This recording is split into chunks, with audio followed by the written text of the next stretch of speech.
Olá, irmãos e irmãs, sejamos todos bem-vindos ao nosso terceiro dia de curso. Lembrando, eu sou o Padre Arlindo, aqui da Paróquia Santo Eugênio. Nós vamos entrar então hoje no milagre de número 3 e número 4.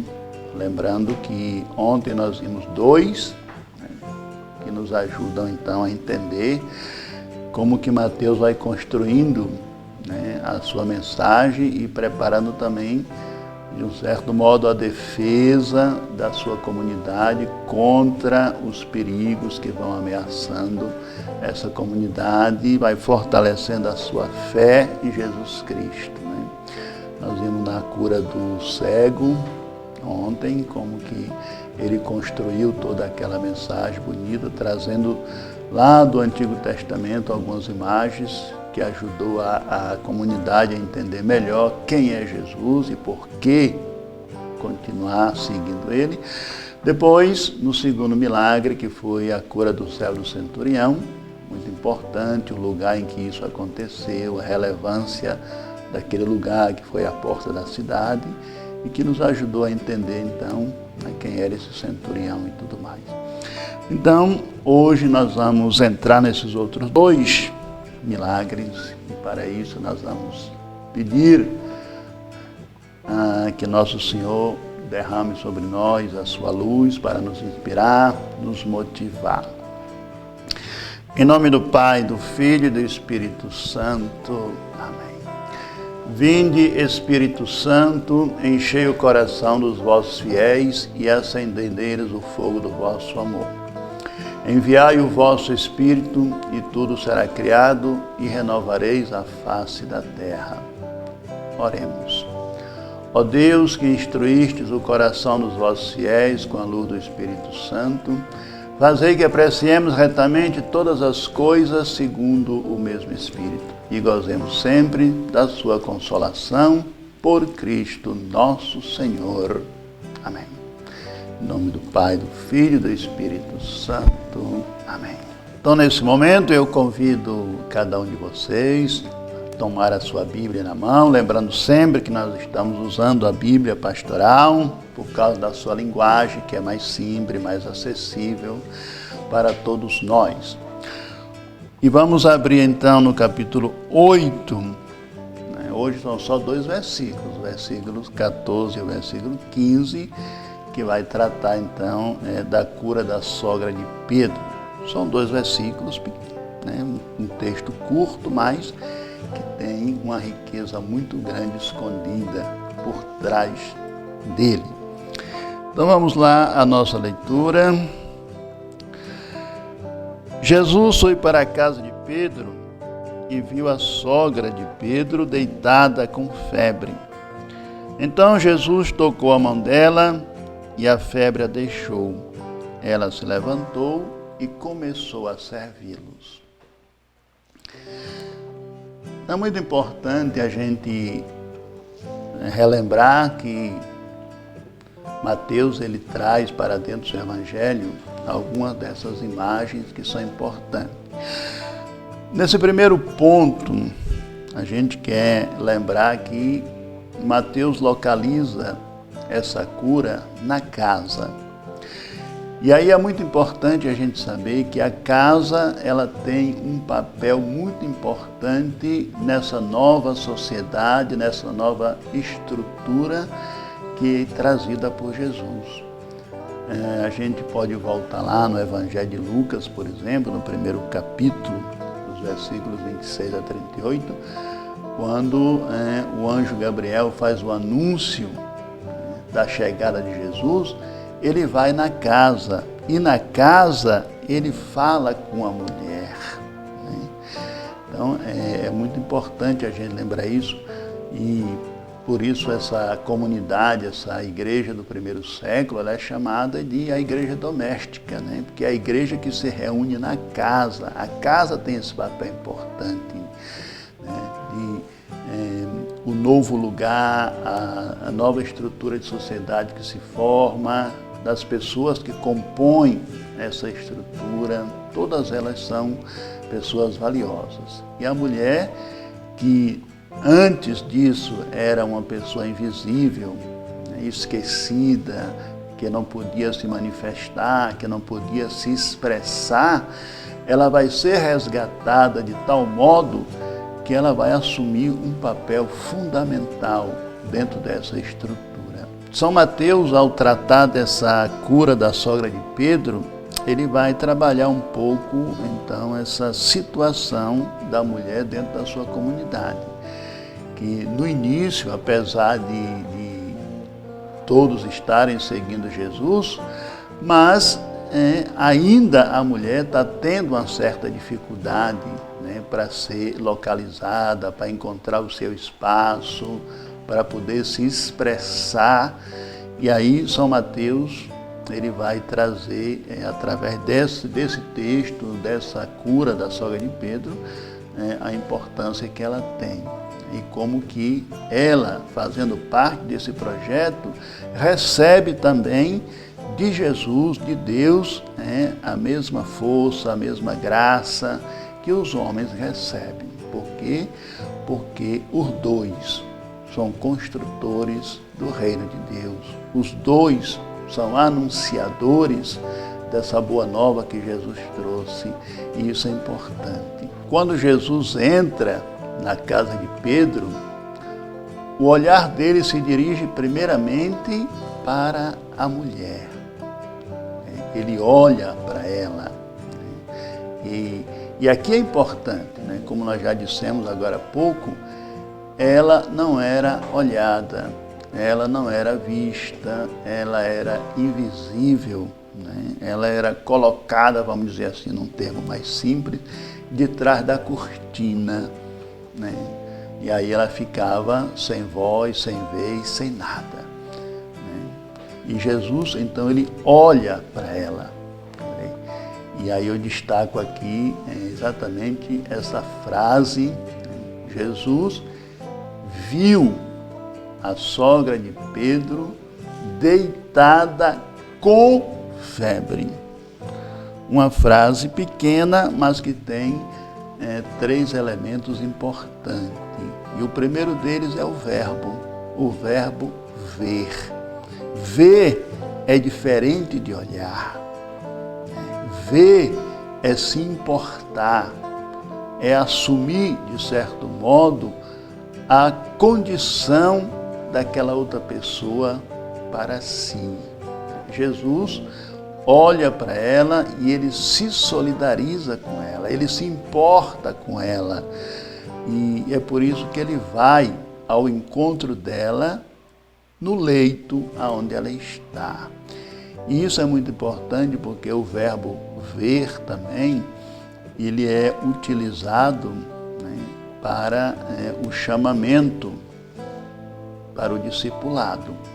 Quando a gente volta lá no capítulo 4 de Mateus, por exemplo, nos versículos 18 a 22, nós vamos encontrar essa passagem que Jesus vai caminhando pela praia e aí ele viu 2 irmãos. E esses 2 irmãos estavam lá exercendo o seu ofício de pescador. Jesus viu, e porque ele viu, ele chamou. Depois de chamar, ele continuou sua caminhada e ele voltou a ver mais outros 2 irmãos. E ele também chamou. Então, quer dizer, o verbo ver tem esse sentido. E se Jesus viu dentro da casa a mulher, então significa que essa mulher que é vista por Jesus, ela também é uma chamada a exercer dentro dessa comunidade, dentro dessa estrutura, dessa sociedade, um papel de discípula, de seguidora, de receptora dos mesmos benefícios que a Boa Nova traz. Então, ver é importante. Jesus viu e, ao ver, ele traz ela para a luz. Ele tira ela de um espaço em que ela não está sendo vista e traz ela para um espaço onde ela pode ser vista. onde a sua existência pode ser detectada e a sua importância também. Então Jesus viu, ele foi até o encontro dela. E aqui eu queria chamar a atenção nessa cena, que ela é muito bonita, porque ela acontece toda em silêncio. Né? E aí é mais uma vez a gente dizendo, porque Jesus também não fala. Né? Se ele está indo ao encontro da mulher, e dentro dessa sociedade ela não pode falar, ela não se expressa, então Jesus, quando ele vê, ele assume, né, esse jeito que é imposto sobre ela, então ele assume para ele também. Ele não fala, ele só vai, se aproxima, ele sabe a necessidade dela e então ele trata de ajudá-la para que ela possa então fazer aquilo que ela deve fazer. Então, Jesus viu, ele se aproximou e aí ele estendeu a mão e tocou. A gente lembra lá no primeiro milagre do leproso, né, que Jesus tocou nele. Quer dizer, estendeu a mão e tocou nele. Aqui dentro da casa também, né, Jesus ele estende a mão, ele toca na mulher. E é um toque resgatador, é um toque curador, é um toque libertador. É um toque ressuscitador, porque logo que Jesus toca, né, aquele mal que está se abatendo sobre ela, ele vai embora. É como se ele reconhecesse que quem está tocando naquela pessoa é o Criador. É aquele que tem o poder sobre ele. Né? O toque de Jesus na mulher faz com que o mal, né, que se abate sobre ela desapareça. E isso é muito importante. E aí, esse mal que é a febre, e naquela época, então, os antigos eles pensavam assim, que a febre era um tipo de possessão. Embora o texto não diga que a mulher estava possuída por algum espírito mau, mas a febre, a doença em si, ela era atribuída a um tipo de possessão. Quem provocava a doença, era o espírito mau. Né? Então é muito importante o toque de Jesus, porque o toque dele revigora ela, e o mal que está nela, reconhecendo que quem tocou foi o Criador, e aí então ele vai embora. E a mulher restabelecida, ela fica de pé. E logo que ela fica de pé, então ela vai assumir o seu posto dentro da comunidade. Então, quer dizer, ela passa a servir. E isso é importante, porque se a gente lembra, a primeira mulher, aquela que recebeu o anúncio, né, por onde Deus começa esse processo libertador dentro da casa, né, com ela também se colocou como servidora. A gente, retomando lá a segunda parte do primeiro capítulo de Lucas, quando Maria visita Isabel, ela canta, né, que ela é a serva. Ela louva Deus porque olhou para a humildade da sua serva. Quer dizer, ela não foi curada para ser essa mulher que está aqui, a sogra de Pedro, assim como Maria, mãe de Jesus, né? Nenhuma delas foi chamada para ser senhora, mas para ser serva. Como os homens também não são chamados para ser senhor, eles são chamados para ser servo. E aqui ela entende isso claramente. Então, ela se levanta e ela vai fazer aquilo que ela deve fazer como seguidora de Jesus, que é servir a Ele e servir também aos irmãos. Então, é muito importante esse nosso primeiro olhar para essa frase, né, que tem esses três componentes, né? viu, né, a mulher deitada, o fato de estar deitada, como nós temos, prostrada por causa, né, da doença que é causada aí pelo espírito mal, e Jesus faz ela ficar de pé, né, faz ela ficar de pé, dando a ela, então, o seu total vigor. Né? Ela se levantou e pronto, fez o que tinha que fazer, assumiu o seu papel. Então, veja como é importante a gente olhar um pouquinho mais profundamente para a Sagrada Escritura e ver, né, o que o evangelista está trabalhando aí. Né? Quando ele traz essa reflexão, né, de Jesus que se aproxima da figura feminina, né, ele está trabalhando um problema que está dentro da comunidade dele, que precisa ser resolvido. Né? Quer dizer, apesar de estarmos todos seguindo Jesus, naquele momento, Mateus diz, mas a mulher ainda não está sendo, né, totalmente valorizada, a ela não está sendo dado aquele direito que ela tem como seguidora de Jesus. E aí, quando ele apresenta Jesus entrando na casa de Pedro e fazendo toda essa ação de um jeito muito solidário, né? Também guardando silêncio, porque ela não fala, então ele também não fala, né? Mas ele estende a sua mão, né? E ao estender a sua mão, ele faz com que ela fique de pé para poder exercer o seu ministério, o seu discipulado nessa caminhada bonita de seguidora de Jesus Cristo. Então agora vamos passar para o nosso quarto milagre, né, que é a tempestade acalmada. Nós vamos então tomar a nossa Bíblia novamente, ainda no capítulo 8, agora nos versículos de 23 até o 27.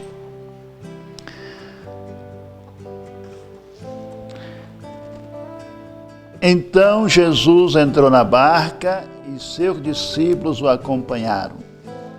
Eis que houve grande agitação no mar, de modo que a barca estava sendo coberta pelas ondas. Jesus, porém, estava dormindo. Os discípulos se aproximaram e o acordaram, dizendo: Senhor, salva-nos, porque estamos afundando. Jesus respondeu: Por que vocês têm medo, homens de pouca fé? E levantando-se, ameaçou o vento e o mar, e tudo ficou calmo. Os homens ficaram admirados e disseram: Quem é esse homem a quem até o vento e o mar obedecem? Então, nesse quarto milagre, né, Mateus localiza ele dentro do mar. Né? Dentro do mar. Por que isso é importante? Então nós vamos aqui relembrar duas imagens que são fundamentais para esse entendimento desse acontecimento. O primeiro deles é o mar. Né? Na literatura bíblica, o mar é o símbolo do mal. Por que o símbolo do mal? Narra a Sagrada Escritura que depois, né, que a serpente foi expulsa do paraíso, ela caiu no mar. Então o mar se tornou a moradia daquele que foi expulso. E quando a gente pega lá o capítulo 40 do livro de Jó, que ele fala do Leviatã, né? O Leviatã é a grande serpente, né? A serpente que foi expulsa, então ela habita o mar. Então o mar se tornou a morada, né, do adversário, do inimigo de Deus. Né? Por isso, o mar também ele vai aqui se configurando como aquele território que é dominado, né, pelo grande Império Romano, né, e tudo que vai acontecendo dentro daquela sociedade governada ao seu jeito. Então, transitar dentro desse mar, né, dentro desse território, é um desafio muito grande. Então, quer dizer, é fazer frente a poderes que podem, né, levar à morte, que podem destruir qualquer pessoa. Então, a comunidade, que aqui agora é representada pela barca, que é o segundo ponto que eu quero mostrar a vocês, a barca que vai passando por dentro desse mar, e ela é o símbolo da comunidade, a comunidade que se reúne em redor de Jesus Cristo, que vai anunciando o seu reino. Então ela tem essa tarefa difícil de atravessar, né, esse mar, atravessar esse território onde o mal predomina, para poder levar aos outros povos, aos outros lugares, né, esse reino de Deus, esse poder que é maior do que os poderes que fazem frente. Então é muito interessante a gente então observar bem esses dois símbolos, essas duas imagens que são trazidas para esse milagre. Aí nós começamos assim o texto, né? Jesus entrou na barca e os discípulos o seguiram. Esse Jesus entrou na barca, a gente pode entender muito claramente aquela passagem já que Mateus vai dizendo que Jesus é o Deus sempre presente, né? Nós lembra que na introdução, no primeiro dia, nós dissemos que Mateus coloca isso 3 vezes, né, dentro do seu evangelho. E aqui, ele mostrando Jesus entrando na barca, significa que Jesus está cumprindo, né, com a sua palavra, com aquilo que ele garantiu para a comunidade, que ele estaria sempre presente. E ele está presente, acompanhando a caminhada dessa comunidade, a missão dessa comunidade que recebeu dele, né, a responsabilidade de anunciar a outros povos, né, essa boa nova, essa mensagem de libertação. Então eles seguem, né, e aí começam os desafios. No início da caminhada tudo é muito bom, né, até encontrar o primeiro obstáculo, né? Quer dizer, a comunidade vai deslizando pelo mar, ela vai fazendo sua caminhada, mas chega um momento que o impacto vai acontecer. Então é isso que São Mateus mostra para nós, com essa pequena palavra que ele usa aí, chamada "e eis que". Né? E eis que. Com essa palavra, Mateus, ele prepara exatamente, né, o espírito da sua comunidade, o espírito daqueles que estão tendo contato com esse livro, né, para que eles percebam que algo grande vai acontecer. Né? E foi isso mesmo que aconteceu. Ele vai relatar agora, nesse momento, que a comunidade ela é desafiada pela força que sopra contrário àquilo que eles estão vivendo e que eles estão anunciando. Então, e eis que levantou-se, né, um grande vendaval, uma grande tempestade, quer dizer, e começou a sacudir a barca de todos os jeitos, de todas as formas, né, de tal modo que chegou a entrar água, né, dentro dessa barca. Ou seja, e é muito importante esses pequenos detalhes que às vezes a gente pensa que não tem importância, mas tem. Tem um estudioso, eu esqueci o nome dele agora, me perdoe por não lembrar, mas olhando essa narrativa do Evangelho, essa cena, ele disse assim que o mar agitado foi como se o inferno tivesse aberto a sua boca, né, as suas portas, e tentou, né, destruir, desarrumar a comunidade. Então a comunidade, ela se sentiu balançada nesse momento, né? Quer dizer, ela se sentiu bastante sacudida. Então esse é o desafio. Seguir Jesus, né, é seguir por um curso que vai colocando em perigo, né, assim a sua vida e etc. Né? Então aconteceu isso. Né?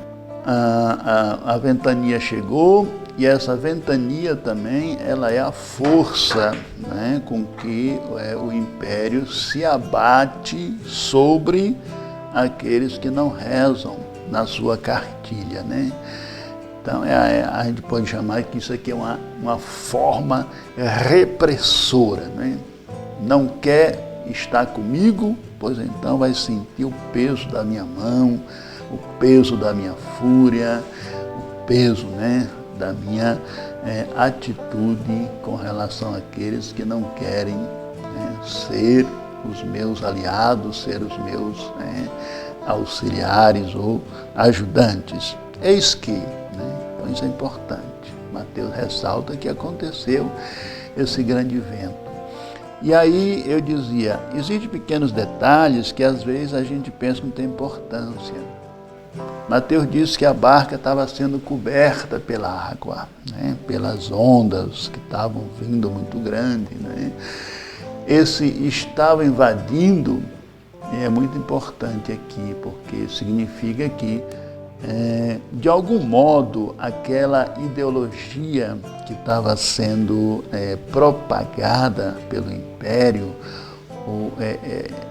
ela estava, de alguma forma, já também afetando o ambiente comunitário.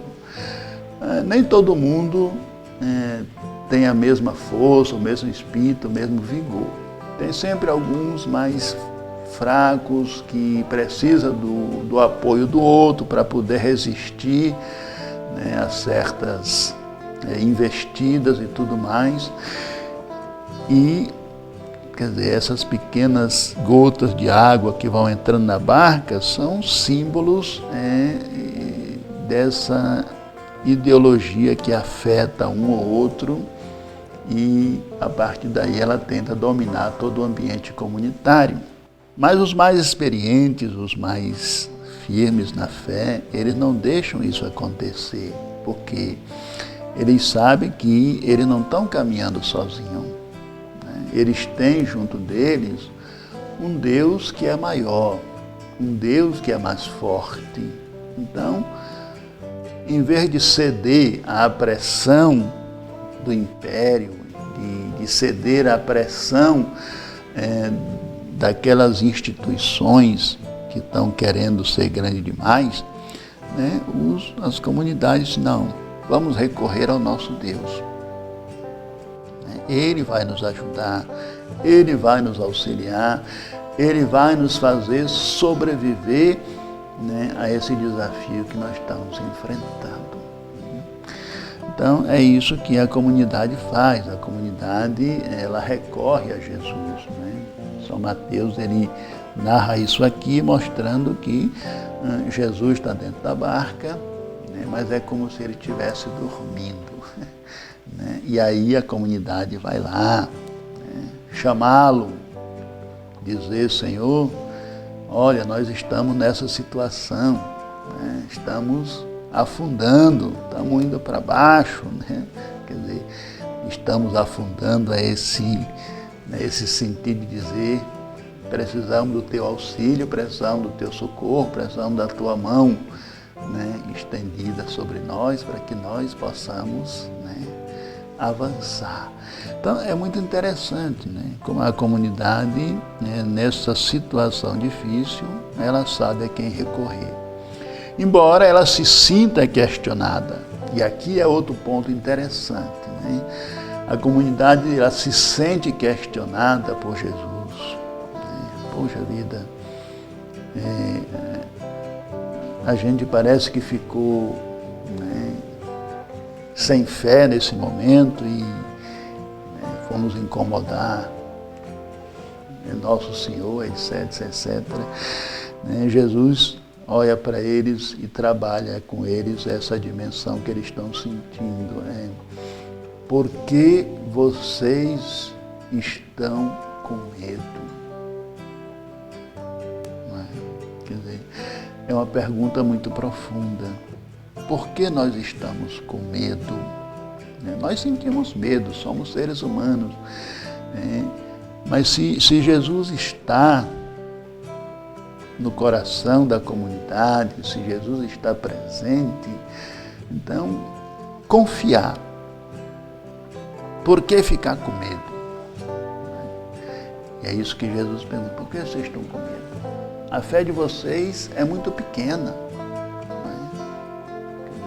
E com essa fé pequena, vocês não vão chegar muito longe. Vocês precisam ter uma fé maior. Então, claro, é um desafio. Quer dizer, a comunidade ela se sente muito pequena em relação à estrutura que o Império tem, com todos os recursos bélicos e de oratórias, de falabéns, de propagadores dessa ideologia. A comunidade ela é muito pequena diante disso. Então, claro, ela se sente bastante limitada em relação a uma estrutura assim, mas Jesus incentiva que eles precisam ter fé. Eles precisam aumentar a sua fé, porque se a fé deles continuar pequena assim, então o projeto fica comprometido. E aí Jesus, ele se levanta. Claro, Jesus não vai deixar a sua comunidade morrer, não vai deixar a sua comunidade na mão, não vai deixar a sua comunidade afundar. É com essa comunidade que ele conta para que o reino aconteça, para que o reino seja difundido, para que o reino chegue a outros lugares.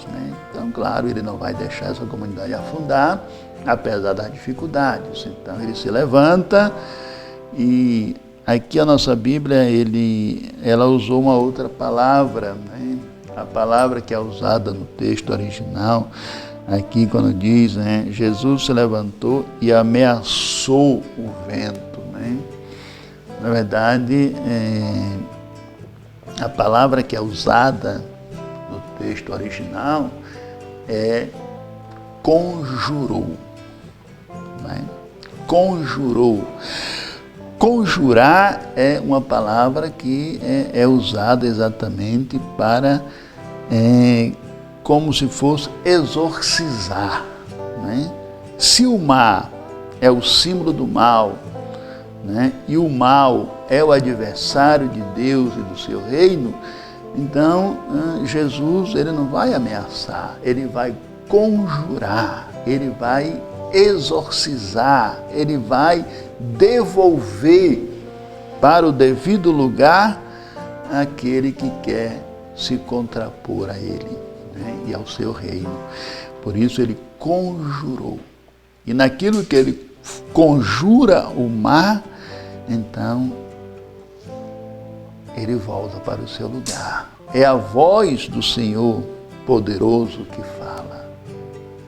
É a voz do Senhor poderoso que diz para o vento se acalmar, para o mar se acalmar, para que todos voltem para o seu devido lugar. Isso é muito importante. Então, quer dizer, a reação dos discípulos nesse momento, diante dessa cena, desse acontecimento, é a de quem está num caminho de descobrir a sua própria identidade, a sua própria fé. Quem é esse Senhor? A comunidade pergunta assim, Quem é este que até esses poderes violentos obedecem? Aqui ele diz até o mar e os ventos, quer dizer, o mar e o vento aqui é como o símbolo desses poderes grandiosos aí que se contrapõem ao reino de Deus. Então, quer dizer, mas eles são pequenos diante de Jesus, diante de Deus. Então, quer dizer, nesse momento os discípulos se questionam, poxa, nós ainda não conhecemos o nosso Senhor, nós ainda não construímos uma identidade. temos que fazer isso, né? Temos que construir a nossa identidade, temos que descobrir verdadeiramente quem é esse Senhor a quem nós estamos seguindo, o poder que Ele tem, a força que Ele tem, né, em relação a todos os projetos que tentam impedir, né, o seu reino de se estender pelo mundo. Então, é uma reação assim, né? A gente também, de vez em quando, né, a gente reage assim, poxa, quando acontece algo que a gente parece não acreditar, né? Quer dizer, mas aconteceu, né? Para Deus tudo é possível, ainda que para nós pareça difícil, mas para Deus tudo é possível. Então, Mateus, ele vai trabalhando a partir desse texto também, né, essa descoberta da fé, essa superação do medo que a comunidade dos discípulos, né, precisam eliminar de seus corações, de suas vidas, para que a sua missão seja mais eficaz, né? E é isso que nós também, né, temos que fazer, né? Quantas e quantas vezes nós deixamos de assumir responsabilidades e trabalhos porque a gente fica com medo, né? A gente parece não confiar na gente quando Deus confia, né? Porque Jesus confia na sua comunidade, mas parece que a comunidade ainda não está confiando nele plenamente. Então é assim que acontece nos nossos dias também hoje, né? Essas forças se levantam ainda hoje, se levantam, né? Quantas e quantas pessoas estão aí, né, sendo oprimidas e massacradas por essas forças que oprimem, né? Então, faz parte da caminhada, né? Uma coisa que a gente tem que ter aqui dentro da gente é que quando nós respondemos ao chamado de Deus, né, Ele caminha conosco, independentemente daquilo que vai acontecendo na nossa caminhada.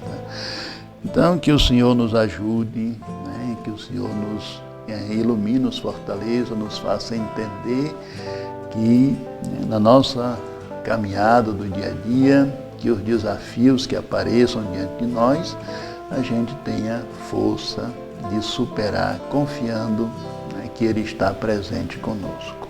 Bem, chegamos então ao final desse nosso terceiro dia de estudo bíblico, da nossa semana bíblica, com esses 2 milagres que nós vimos hoje, né? Lembrando lá o primeiro, da cura da sogra de Pedro, né, a importância da casa nesse projeto de Jesus, a importância da mulher dentro dessa nova estrutura, dessa nova sociedade inaugurada por Jesus, e depois aqui a tempestade acalmada, né, esse momento desafiador que a comunidade enfrenta para poder viver e anunciar o reino de Deus. E aí é muito importante a gente lembrar, né, que, como nós vimos, o mar, que tem essa imagem, esse sentido de ser um terreno, né, que desafia a fé da comunidade, que desafia a comunidade, a barca, que é o símbolo da comunidade na qual Jesus está presente, e ele caminha, ele segue, ele vai na missão junto.